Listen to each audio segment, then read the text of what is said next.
Yeah, it's Aben. So today we are meeting up with a Navajo podcaster based out of Blanding, Utah.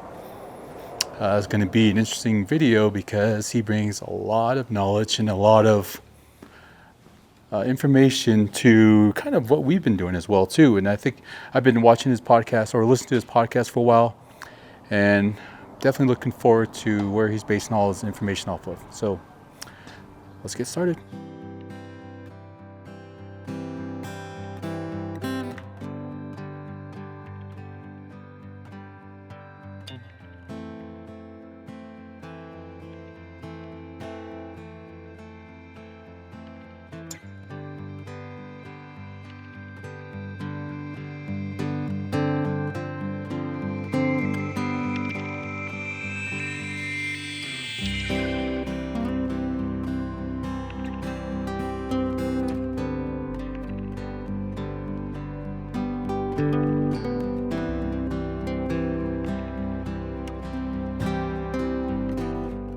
All right, before I continue on with this, let's introduce Mr. Clayton Long.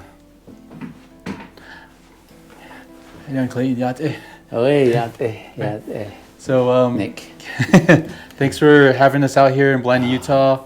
Yes. Very, very cool, quiet, clean community that seemed very family-based. Yeah, it reminds me of back in the 50s where everybody knows each other, everybody knows family, children, and then community of church and ball game. You'll see ball games daily almost. Well, yeah, I mean, 1950s.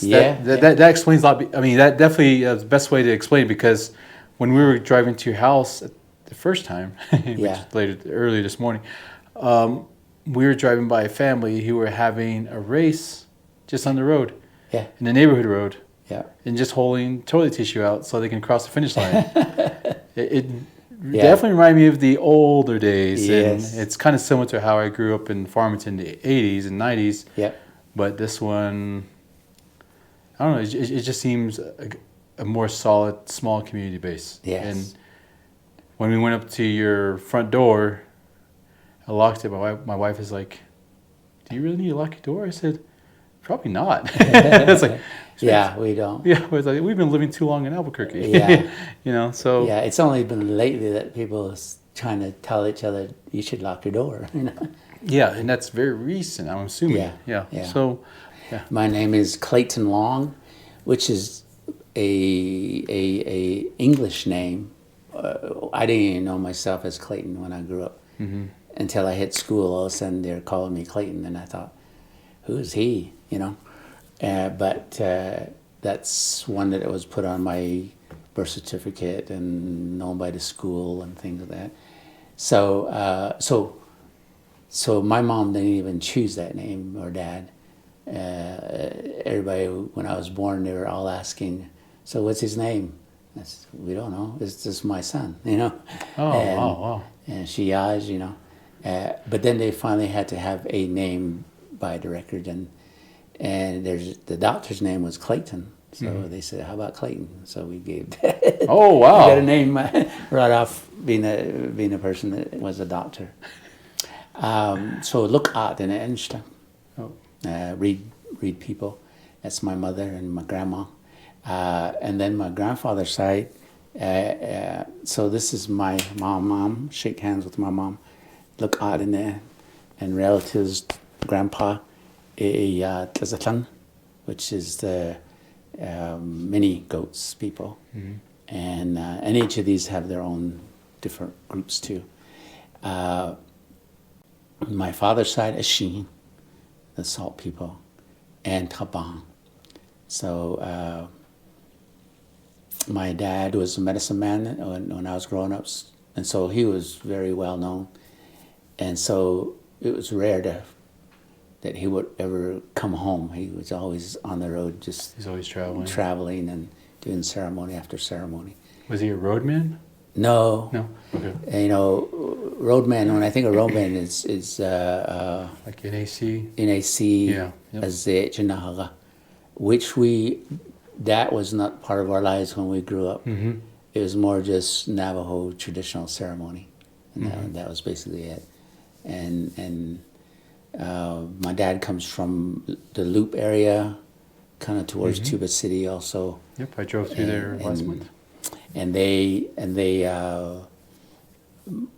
when my dad was born, his mom passed, and so he never knew his mother. And then 3 days later, freak accident, his dad died, so he never saw his mom and dad. And then he also didn't have one eye functioning, and so the doctor just kind of kept him for a month or so until a grandpa came by and said, I want to take my grandson. And that grandfather was a medicine man. That's how he got all involved with being a medicine man. Oh, okay. Yeah. So, and and at 13 years old, he was a full-fledged medicine man. At 13? Yeah. I feel lazy. Which was interesting because they call it jishbet. Oh, it's kind of like graduation time. Grandfather brought in all these maybe 10 medicine man people that knew the same ceremony that he did. And so they were elders by that time. And he said, my grandson knows everything that I've taught that you guys know.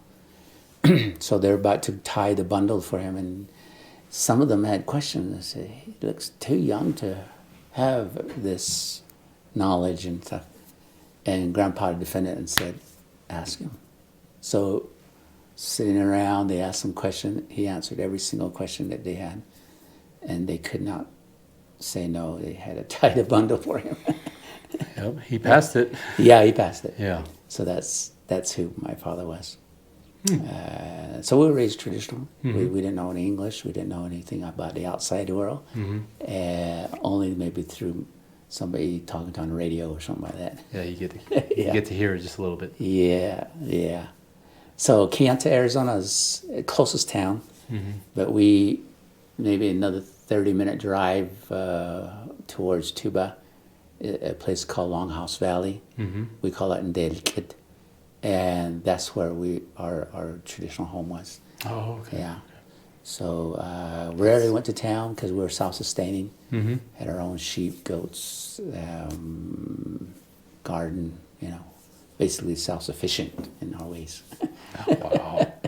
So that obviously you're talking about your food and your resources. Yeah. What about clothing?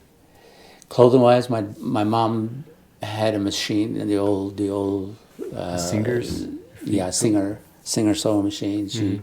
She just looked at a pattern or took an old shirt or something like that and just cut it up and then made it to the size of our family, and then she just did another one. Nice. Reminds me of an LA lady. And you know how the medicine men, they bring back fabric as a in gift bundles. to them. Yep. Yeah. So he would bring the fabric, and my mom would just get busy. Yeah, because that's right, because he's constantly traveling. Yeah, he constantly he comes home with the offerings. He sometimes brings the sheep. Sometimes he bring other things that we might need. So simpler times. Yeah, it was very simple. Yeah. That's great. You grew up west of Kayenta. Yeah. But so again, your podcast explains a lot about the clans, a lot, and I love it. Hozho speaks. Yep. And founded by a great happy accident. Probably listened to at least about 8 times on your episodes. Great information. I love it. I encourage everybody to go watch it. And one of them I loved is how you not only talked about the meanings of the circles of the wheel, but also the meaning of the clans, the 4 original clans. And I caught that you're a Toba, huh? Toba. So do you know the history of each of your clans that you just introduced yourself? In a way, because you always hear another version from an elder or another person that's doing cultural stuff. So the reed, luk'a, is a plant. And luk'a is, you've probably seen these kind of a brownish part to them.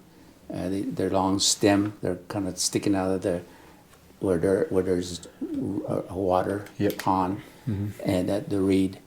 Now, based on the movement of the creation story, from the third to the fourth, traveling to this third world to the fourth world, there was a flood that occurred in the third world, and they had to move because of the flood. And so they were trying to go to the sky to the next world, which is the fourth world.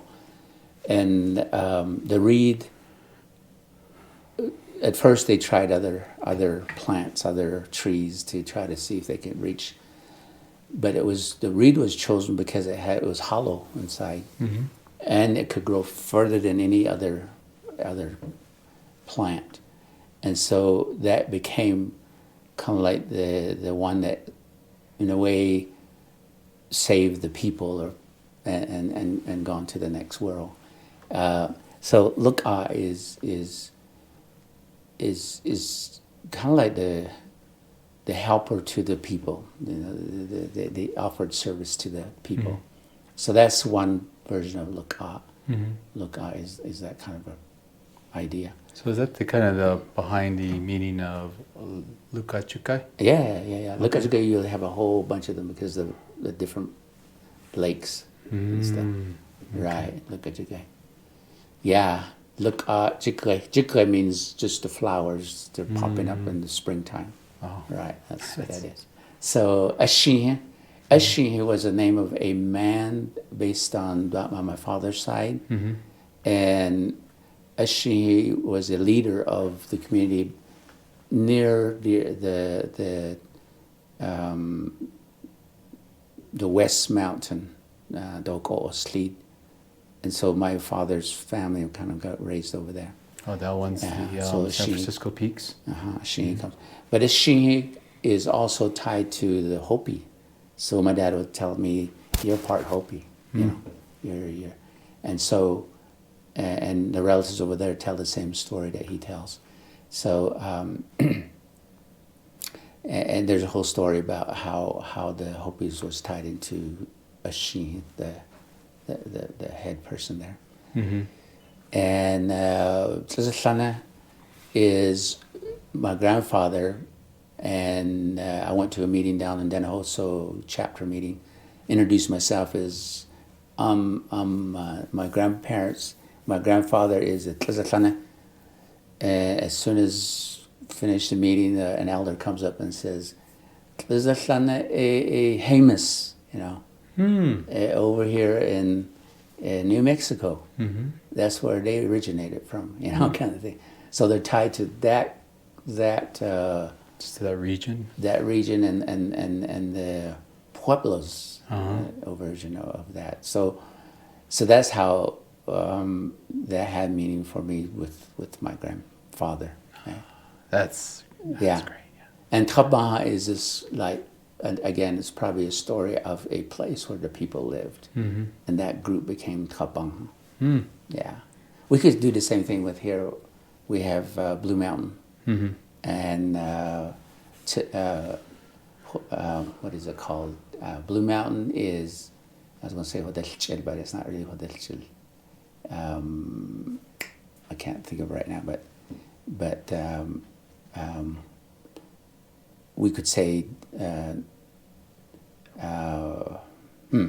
think of it. We could say that group of people, which would be like the West, our people here. We could say that's our people because we've been here for so long. Yeah. Yeah. So anyway, that's the clan idea. You grew up west of Kayenta. Yep. Then after Kayenta, where did you go off to? At 12 years old, I had missionaries come to my home from the Church of Jesus Christ Latter-day Saints, knocked on my door at my mother's place. At the time, my mother was the only one that was raising us. And my dad came every once in a while. But the elders that came, the missionaries that came, first it was Anglo-Caucasian type missionaries. But one day there was some elders, a group of them that came. They were not Caucasian, and they had their own language, and Kind of found out they come from Hawaii, Polynesians. Wow. Polynesian missionaries. Well, the interesting thing about Polynesian missionary was they tell a story about Christ and stuff like that.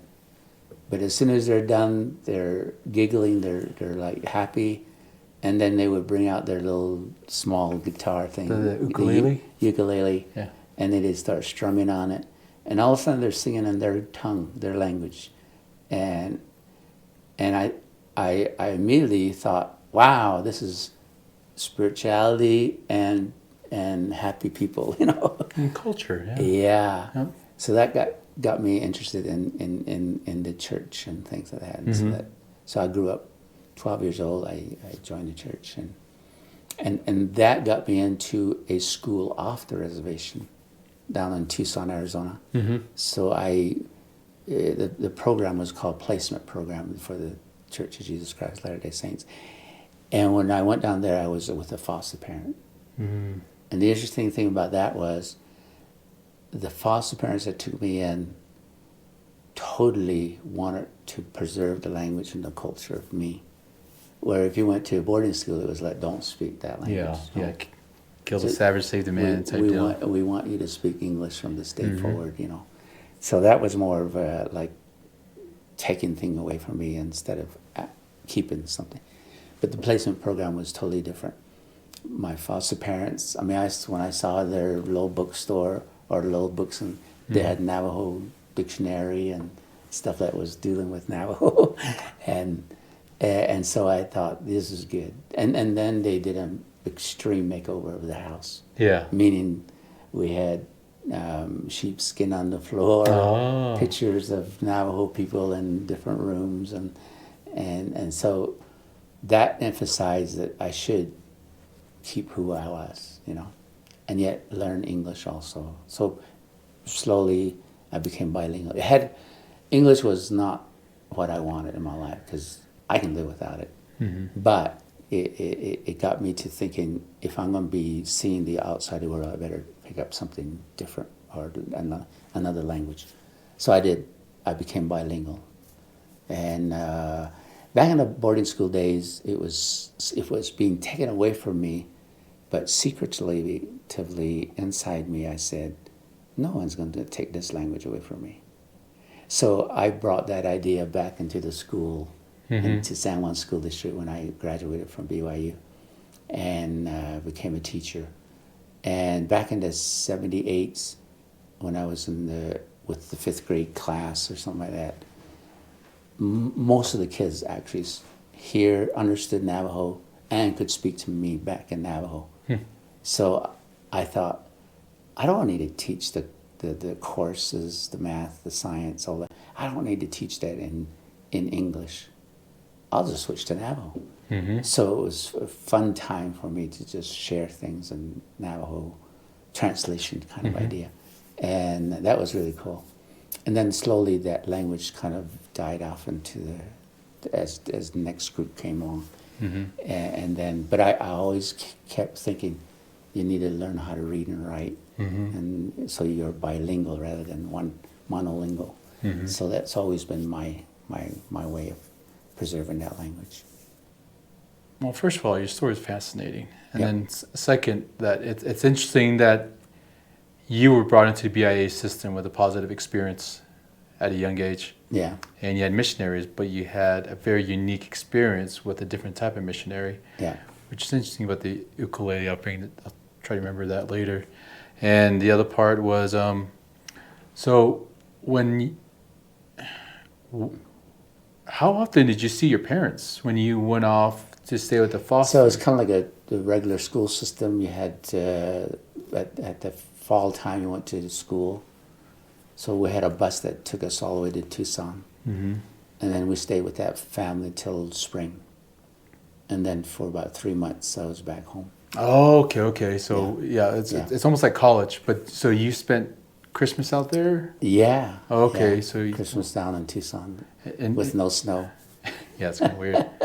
Come on, Tucson. Yeah. Now, so with that, how did your parents feel about you being gone? I think what it was they saw my mom and dad. They saw me as, yeah, he doesn't fit into the school system. He's not learning English. He's not picking up the subjects. Because he's so much back home. I was the sheep herder. I was the one that cared for the animals at home. I basically had a life that was probably more important than what I was doing in the school system. I had no reason. I had no why I should take a course in math or science or any of those ideas. And so basically my mom saw it as, he's not developing, he's not changing, he's not. And so, but it was when I went to off the reservation that I quickly changed. I began to see purposes for the English and subjects and things like that. So when I came back, she thought that was the best decision that she's ever made. Oh, okay. So she was really looking to a higher learning. Yeah. And you know, we can always continue to learn from the reservation and teachings, but she saw more potential of like, he has that, but also let's supplement him with more information that I cannot teach myself. She was only monolingual in Navajo, and she couldn't do the English side. Well, it's like trying for me to ask my parents to teach me film theory. You can't do it, so you got to go off to university. That's exactly what happened. Okay, all right. Exactly. So then you went off to BYU, and you got your degree. And what did you get your degree in? So when I went to BYU, I actually went on a mission, 2-year mission. I really looked up to these elders, and also I wanted to repay my foster parents back, because to them they raised me not by any funds that I had or my family had, but their own funds. They raised you as their own. Yeah. So when I was with them for 8 years and then graduated, I just felt so like family just totally took me in. How do I repay them? How do I give back and say thank you? And, but I overheard this conversation between my foster mother and some of the other church members. She says, my greatest wish is to have my son, meaning calling me son, to go on a mission. I thought, there it is. I don't know anything about mission, but I will go on a mission. It's your mission to go on a mission. to repay her back, for everything that they've ever done for me. But then that thing changed my life. Going on a mission is like totally different stuff, and yet the culture was still there, and the language was still there, because I was serving on the reservation. So I'm going to butt in real quick. So what was unique about it? What was unique about the mission? The mission was I kind of grew up in the church with the family, and they were. I was learning about how to speak in public and how to learn about what they call the gospel, and I actually received what they call the priesthood, a little bit, not the whole.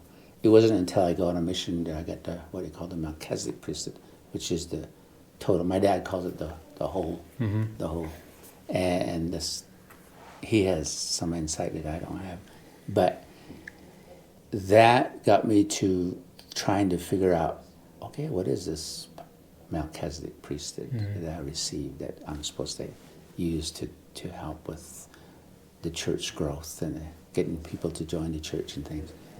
And then also at the same time, I was thinking about the Book of Mormon. At the time, I did not know the real purpose of scriptures, any kind. But it was God's word. But I was not a real proficient reader or writer. So because we're just oral people. Navajo is oral, right? And that's where I got a taste of, even if we translated the Book of Mormon, it'd still be a sealed book to my mom, because she doesn't know how to read her own language. But what I wanted was to record it and translate it and voice and have it on cassettes or something. And that's how I wanted that to happen. It started when I was in the mission field. So the mission field just made me see things differently among my own people, but also in the church worldwide. Mm-hmm. So, and that's, I was just planning on going back home again. After high school, I just wanted to go home and be with my parents. But then going on to mission came. It further gave me a feeling like, get an education. Mm-hmm. So that's why I ended up at BYU. Mm-hmm. And being a missionary and native, I had full scholarship with that idea. I've heard about that. Yeah. Mm-hmm. And so for that reason, I participated in that. And I actually wasn't totally sure what I wanted, so I would take the strand, trying to figure out what I wanted. Yeah. But I always wanted to come back because Mm-hmm. I felt like I just barely began my work on the res. Yeah. And so it had to do with language and culture. But about after 5 years of trying to figure this out, the counselors just said, you could graduate right now if you wanted to in education, in educational psychology. That's what she calls Oh, wow. it. And so I said, I don't know what that means, but education I do. So if that means like they could get me a job back home, I'll go for it. So that's what I did. I got me a teaching certificate in elementary, K-12 or K-8. Mm-hmm. And so I knew I could get a job here. And that's how I got started. Montezuma Creek, which is just an hour drive from here. And that's how I joined San Juan School District. And I stayed here. I did not go to another school. Okay. Stayed here. Became a principal, assistant principal at high school, full-fledged principal at the elementary, and then a district office for about another 25 years or so. Wow. So, Yeah. I mean, I have a lot of people don't know is that I have family in Montezuma Creek who used to live there, and they've worked with Mr. Clayton here, and they knew each other very well, especially with Montezuma being Musty Creek being a small community. Yep. They live near Elkhorn. So Elkhorn was a oil refinery type place. Yeah, that's where they lived. Where did you meet your wife? My wife was BYU. Okay. What I call the happy hunting ground. Okay, so I'm gonna point out. But me growing up in Farmington, New Mexico, there was a lot of Navajo Mormons too. Sure. Especially from Kirtland. She's actually from there. Oh, really? Oh, okay. I mean, that was the main town, but Nagizi was. Yeah. It's just right there. It's just a little further south down 550. Yeah. But she went to BYU. I went to BYU. We met there after 5 years. I just didn't want to go home. Yeah. I mean, back to res without having a wife to raise family. Mm-hmm. And so that's kind of how we got together. Cool. And how many kids do you guys have? 2 boys, 2 girls. Okay. Yeah, 4. Nice. And altogether, I have about 15 grandkids. 15 grandkids? Yeah, for those 4. I can only give my parents 2. Well, congrats on that. And 14 of them live right here in town. 14 live here? Yes. What? So Yeah. you brought the whole tribe down. They're all kind of at all stages, and we're beginning to see graduation. 12th grade graduation going on. And tons of family gatherings just right here in town. Yeah. We don't have to drive Salt Lake or anywhere. It's such a beautiful little town. Like, it's great to have family close by here. Yeah. I mean, when you have a gathering, it's not just our family, it's their family, their friends, they come together. That is a gathering. So it's really interesting how that works. Wow. All right. Well, that's amazing. That's especially keeping everybody close. Yes. That's really challenging. Yeah. So from there, after you finished up with education, many years in the service with that, what was your next venture after that? So education got me to be a teacher because I always wanted to come back. Mm-hmm. I felt like the mission was kind of like the foundation. Yeah. But I always wanted to keep serving on the res. And so that's how it got me back to the res. And I was happy. We were living Montezuma, Monument Valley area, Mexican Hat area for 15 years. That's how my kids got to know the traditional folks and got exposed to language and culture and things. That's good. And so they're strongly still tied to friends down there. Oh, nice. So that was really good.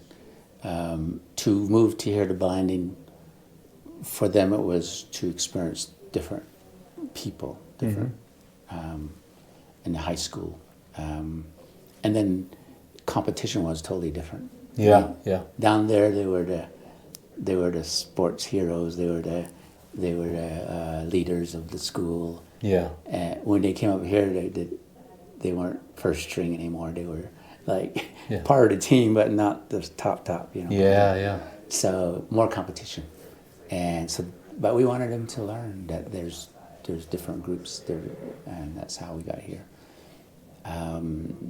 And that's where my story begins with the community here.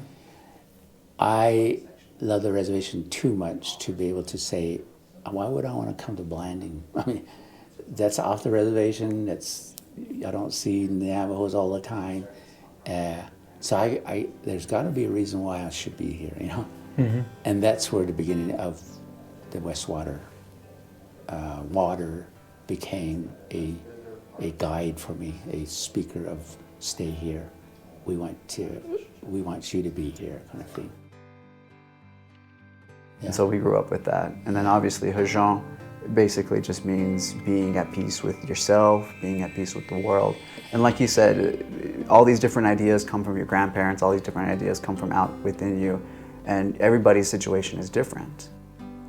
Usually it's a lot louder because there's ice and then the water going flowing. It was loud. Standing here just listening, enjoying the scenery, the white all over. And the water started getting louder and louder. And then like you said, the water spoke to me in Navajo. Which meaning come down to me. I thought, I can't do that. Snow and cold and don't know, there's nothing. How can I get down there? The voice was very soothing, and the voice kept saying, I made that decision to go down.